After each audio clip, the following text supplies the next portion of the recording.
You should be able to derive so much passion, purpose, sense of possibility, fulfillment, and liberation if you do this right from the kind of things that I'm talking about here.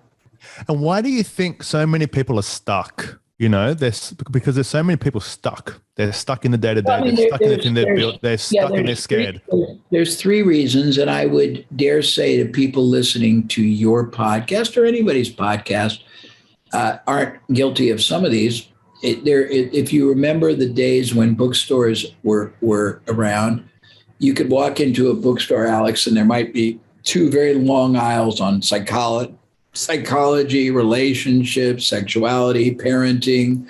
And then you'd go to the end and there'd be this much on business, marketing, advertising, strategy, negotiation, because most small, medium business people are islands. They don't really, for whatever reason, I don't know why no one ever showed them the correlation between expertise, higher performance methodology, and their bottom line, but a small number of people get that. Whatever number of people watch and listen and loyally, subscribe and embrace yours. That's great. But most people, first of all, don't even see the correlation. The second is they get it, but they don't know how to execute it, or it's not real to them, or they think it'll only work in certain places.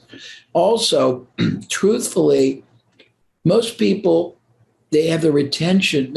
When you're exposed to anything normally, whether it's a seminar, a book, consulting, a conference, your retention is about 5% of what you hear. And sadly, the more innovative, the more nonlinear, somebody like myself, you'll retain about 3% because your mind will be tripping out half the time and you won't even hear what's said.